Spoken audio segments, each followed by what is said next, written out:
As software engineers, we spend a lot of time stuck at our desks, writing code and fixing annoying bugs that can take forever. We do this for hours on end, and all while barely moving more than our fingers. And also play games after to top it off. I don't have 3K hours in Dota 2 from nowhere. This sedentary lifestyle isn't just a recipe for bad code, it's also bad for our health. I wanted to explore this today and give you some science-based tools to fix this problem. The problem with being sedentary is very well known. It's one of those things that's as bad for our health as being obese or smoking. Yes, it is that serious. Combine that with high-stress environments like corporates, for example. Of course, it depends on the team, but I've always been unlucky in my career and I've always been in high-pace, high-stress teams. And you get a recipe for disaster. But first, what is actually sedentary?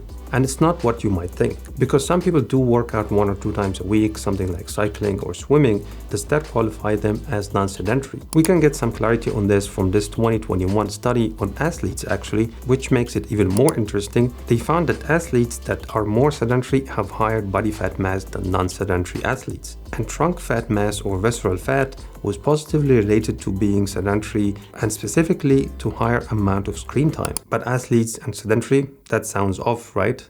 Well, believe it or not, you can be an athlete and still be considered sedentary. And you would say, yeah, having slightly higher body fat isn't a big deal, right? And that would be a valid statement. But you have to remember that these are athletes, not software engineers. So a slightly higher body fat for them probably means very high body fat for us. And it's not just any body fat, it's visceral body fat, which we have enough evidence for to conclude that it's really bad for our health compared to fats in our legs, for example, because of its relation to increased blood glucose and metabolic diseases in general. And that's not all. Being sedentary for prolonged periods of time, as we all do, especially in the glorious all-day meetings, can actually negatively impact the effectiveness of your exercises. In this 2016 randomized controlled trial and 2019 study, they have shown that an hour of running the night before a high-fat, high-glucose tolerance test did not improve post-meal insulin, glucose, or triglyceride compared to doing no exercises the night before. The caveat though is that was only after the participants were sedentary for 13.5 hours per day for 4 days before. When the participants weren't sedentary in the days prior, exercise did lower these levels. I haven't done this in a while, but I remember when I was young, aspiring software engineer, I used to code for 12 to 14 hours a day without any breaks, without any training. And that was fun, but it was really bad for your health. Yet, all these studies were all acute responses of glucose, insulin, and triglyceride. How do we know if it actually translates to actual real-life outcomes? And this is where this meta-analysis and systematic review from 2015 comes in. And in this figure 1, they are looking at all-cause mortality or deaths from any cause. And this was from people in different countries. Even after adjusting for exercise, it seems like the impact of being sedentary overcomes activity. So even if you're doing some exercise in your week, it doesn't really mean that you're not sedentary. Now, don't get me wrong, this doesn't mean that you're not doing something. It's good that you're doing some exercises, but it just not might be enough. Kind of like grinding lead code to get into Fang.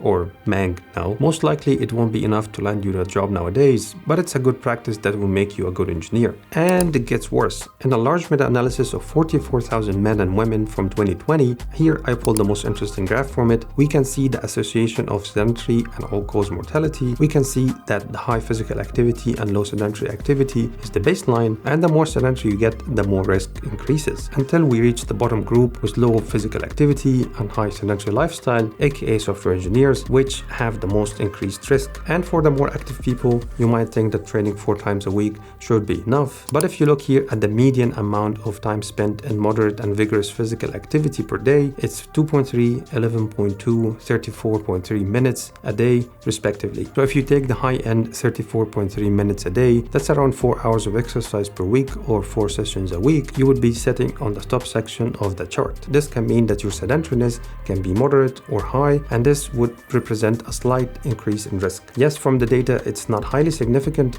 but it should get you thinking if what you're doing is good enough. And if you're someone who's not getting this amount of exercise per week, this will put you in the second or third category, which means that the risk is higher and it's more significant. But to avoid fear-mongering, I'm not saying that you need to work out each and every minute of your day or else you're facing impending doom. Actually, not being sedentary is not that hard to achieve, and it doesn't have to be exercise per se. In this 2021 randomized controlled trial, Burton and colleagues used step count restriction. After taking 5 days of taking 2.5k, 4.7k, or 8.5k steps a day, when getting around 8.5k steps on average, the participants had lower triglyceride levels and higher fat oxidation compared to lower step counts. So collectively, this data suggests that if you're getting 1 to 3k steps a day and just increasing it to 5k steps a day would make big improvements to your health. And if you increased it to 7.5k or 8.5k, this would completely eliminate any negative side effects from being sedentary. And this isn't really hard to achieve. You can take 2 30-minute walks a day, or just walk to your office or walk to the gym instead of taking public transport